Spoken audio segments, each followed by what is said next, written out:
కాకరకాయ పులుసు పెడుతున్నాను. ఫస్ట్ కాకరకాయ ఉప్పేసి ఉడకబెట్టిన తర్వాత తీసి మళ్ళా నూనె సరిపడ నూనె వేసుకొని బాగా దోరలుగా వేయించిన తర్వాత పక్కన పెట్టుకొని టమాటాలు అవన్నీ కోసుకొని మామూలుగా తాలింపు వేసుకొని ఆ తాలింపులో టమాటాలు బాగా వేగిన తర్వాత కారం, ధనియాల పొడి, నుంచి పసుపు అన్నీ వేసినాను. ఉంటే శనక్కాయ విత్తనాలు బాగా పొడి చేసేసుకోవచ్చు. ఒకవేళ మిక్సీలో కూడా టమాటాలు బాగా గ్రైండర్ వేసుకోవచ్చు. వేసుకున్న తర్వాత బాగా గుజ్జుగా వస్తే నేను ఊరికి టమాటాలు కోసేసుకున్నాను. ఇవన్నీ అయిపోయిన తర్వాత దీంట్లో బాగా కలిపేసి తర్వాత చింతపండు అయినా లేకపోతే మామిడికాయ తురుముకొని పచ్చి మామిడికాయ వేసుకోవచ్చు. సూపర్గా ఉంటుంది కూర. దీని మీద బొబ్బర్లు కూడా తీయబడలేదు. ఊరికి ఆ పక్క ఈ పక్క తోడేలు తీసేసుకుంటే చాలు.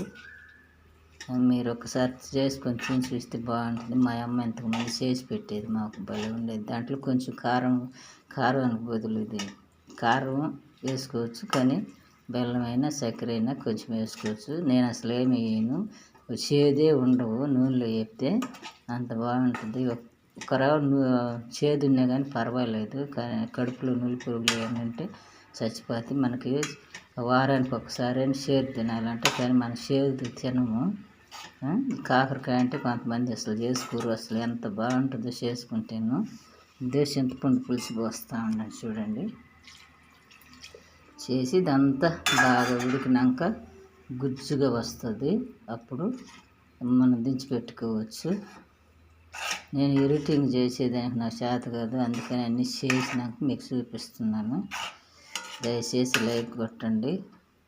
దాని నుంచి ఈ కూర చేసుకొని తినండి. ఒకసారి ఉదరాబదర చేసుకొని తిని చేదు పుడుతుందని మళ్ళీ నన్ను తిట్టకూడదు. కామెంట్లు మాత్రం బాగుంటు పెట్టండి. మీరు చేసుకొని తిని ఎట్ట చేసుకుంటే నాకైతే తెలియదు. నేనేమట చేసుకుంటున్నాను. అది పరిస్థితి. చూడు, పైన ఈ బొబ్బర్లు కూడా తెలియదు. చూడు, ఇవి తీసేస్తే ఏముంటుంది, ఇక్కడ ఉండదు. అందుకనేసి నేను తిను సూపర్గా ఉంటుంది కూర చేసుకుంటే.